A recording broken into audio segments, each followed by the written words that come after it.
విశాఖపట్నం జిల్లా పత్రికా విలేకరుల సమావేశం ఏర్పాటు చేయడం జరిగింది. ఈ యొక్క సమావేశంలో భారత చైతన్య యువజన పార్టీ వ్యవస్థాపకులు అధ్యక్షులు శ్రీ బోడి రామచంద్ర యాదవ్ ప్రభుత్వంపై ఒత్తిడి తేవాలని ఫిబ్రవరి 22వ తారీఖున బీసీ సింహగర్జన కార్యక్రమంలో ఈ కూటమి ప్రభుత్వానికి ప్రధానమైనటువంటి 5 డిమాండ్లు చెప్పడం జరిగింది. ఆ 5 డిమాండ్లు నెరవేర్చడం కోసం మార్చి 23వ తారీఖున అన్ని జిల్లా కలెక్టర్ కార్యాలయాలకు వీలునామా సమర్పించడం జరిగింది. మార్చి 28, 29, 30 3 రోజులు ఇంటింటికి బీసీ చైతన్యం కార్యక్రమాన్ని పూర్తి చేసుకోవడం జరుగుతుందని తెలిపారు.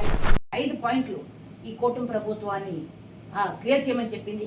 ఇప్పుడు మొన్న పోయిన నెల సింహగర్జన సమయంలో ఏదైతే 5 డిమాండ్లు ఉన్నాయో కంపల్సరీగా ఇది నా కోసం కాదు, నా పార్టీ కోసం కాదు, నా లీడర్స్ కోసం కాదు, ఇది ప్రజల కోసమే, ఇది ప్రజల ఒక హక్కులు ఇవ్వాలని ఆయన ప్రభుత్వం దగ్గర పెట్టడం జరిగింది.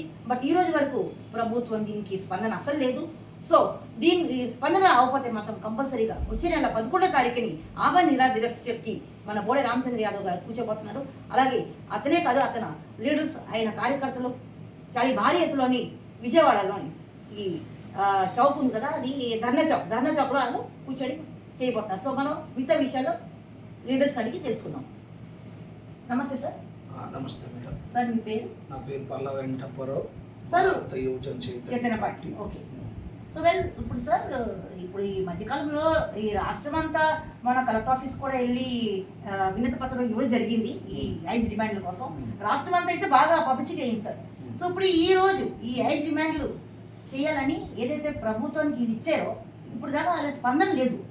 స్పందన లేని సమయంలో రానున్న రోజుల్లో ఈ బీసీవై పార్టీ కార్యకర్తలు కానీ ప్రజలు కానీ దీనికి ఎలా తెలపట రాబోతుంది? బోడే రామచంద్రరావు మాట్లాడింది ఈ 5 డిమాండ్లు ఏవి కూడా 44% రిజర్వేషన్ కానీ, రాజధాని ఎకరాల భూమి 1000 ఎకరాల భూమి కానీ ఏవి కూడా తప్పుగా ఏం మాట్లాడలేదు. వీళ్ళు రాజకీయ అవసరాల కోసం ఫస్ట్ మాట్లాడిన మాటలే, బీసీలకు ఇచ్చిన హామీలే అవి. ఆ హామీలను వాళ్ళు మర్చిపోయారు కాబట్టి మా నాయకుడు గుర్తు చేస్తున్నాడు. రాజధానిలో ఆ 2 కులాలు సభ్యులు ఆక్రమించి వాళ్ళు పబ్బం గడుపుకోవడానికి వాళ్ళు వేసే మాస్టర్ ప్లాన్లు వేస్తున్నారు. అనేక రకాలుగా వాళ్ళని చిన్నవాళ్ళని పెద్దవాళ్ళు చేసి భూముల ధరలు పెంచి ఈ ఆంధ్రప్రదేశ్లో మళ్ళీ నాయకుడు ఒకే చోట అభివృద్ధిని కేంద్రీకరిద్దామని ఆయన ఆలోచన. అలా కాకుండా అన్ని జిల్లాలకు అన్ని ప్రాంతాలకు కూడా విస్తరించాలి. రాజధాని చుట్టుపక్కలే కాదు. చంద్రబాబు నాయుడు గారు, మీరు మెయిన్ మీ ఆలోచనలు అన్నీ మాకు తెలిసిపోతున్నాయి. మీరు ఏదో అనుకుంటున్నారు. ఆ రోజుల్లో మీ మేధావితనం అమాయకత్వం ఉన్న ఈ బీసీలందరికీ అర్థం అవ్వలేదు. బీసీలు కానీ ఎస్సీలు కానీ వీళ్ళందరూ కూడా వెనకబడిన వర్గం, మేము వెనకబడిపోయాం అనుకొని ఉంటూనే కాలక్షేపం చేసేస్తున్నారు. అయ్యా, మీరందరూ కళ్ళు తెరవండి. మనకి కూడా హక్కులు ఉన్నాయి. 44% రిజర్వేషన్ ఉంది. మా నాయకుడు స్పందించిన 5 డిమాండ్లని నెరవేరిస్తే ఆయనకు పదవులు కావాలని, మీదేదో లాక్కోవాలని, మీ ఆస్తుల కోసమే ఆయన పోరాటం చేయట్లేదు. మనస్ఫూర్తిగా చెప్తున్నాడు. దమ్మున్న నాయకుడు 75 సంవత్సరాలు ఏలారు. వీళ్ళందరూ ఏలి మనల్ని వెనకబడిన వర్గాన్ని వెనకబడినట్టే చేశారు. కులగణన చేస్తే వాళ్ళకి తెలుసు కులగణనలో జరిగే పర్సంటేజ్ ఎంత ఉందో అని. అన్ని రకాలుగా వీధి వీధికి నాయకుడు చంద్రబాబు నాయుడు కంప్యూటర్లో లోడ్ చేసుకొని ఎంతమంది బీసీలు ఉన్నారో ఒరిజినల్ వాళ్ళకి తెలుసు. రామచంద్ర యాదవ్ గారు మాకు కార్యక్రమాన్ని చెప్పడం జరిగింది. ఆ కార్యక్రమం మార్చి 28, 29, 30 3 రోజుల పాటు ఇంటింటికి బీసీ చైతన్యం అనే కార్యక్రమాన్ని ఆయన రూపొందించడం జరిగింది.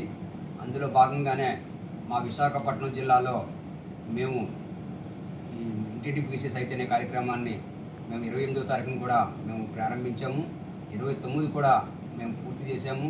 ఇవాళ 30వ తారీఖు 3వ రోజు కూడా మేము దిగ్విజయంగా ఈ కార్యక్రమాన్ని మేము దిగ్విజయం చేసి మీ ముందు నిలబడుతున్నాము. నా పేరు అల్లు రమణారావు యాదవ్, రాష్ట్ర కార్యవర్గ సభ్యులుగా భారత చైతన్య యువజన పార్టీలో వ్యవహరిస్తున్నాను. దీనివల్ల మనం ఈ కార్యక్రమం యొక్క ఉద్దేశం ఏంటంటే, ఫిబ్రవరి 22వ తారీఖుని బీసీ సింహగర్జన అనే కార్యక్రమం విజయవాడలో రూపొందించారు. ఆ కార్యక్రమం దిగ్విజయ సందర్భంగా ఆ కార్యక్రమంలో కొన్ని డిమాండ్స్ ఈ ప్రభుత్వానికి తెలియజేయాలని చెప్పేసి తద్వారా బీసీలు చైతన్యవంతులు చేసుకొని బీసీల యొక్క సమస్యలని పరిష్కరించుకోవడం కోసం ప్రభుత్వంపై ఒత్తిడి తేవాలని ఒక 5 డిమాండ్లు, ప్రధానమైనటువంటి డిమాండ్లు ఆయన చెప్పడం జరిగింది. ఆ డిమాండ్లు కూడా ఎక్కడి నుంచో తీసుకొచ్చిన డిమాండ్లు కావు. ఆ డిమాండ్లు కూడా వాళ్ళకి కూటమి ప్రభుత్వం ఏదైతే ఉందో ఆ కూటమి ప్రభుత్వం మేనిఫెస్టోలో పెట్టినటువంటి డిమాండ్సే.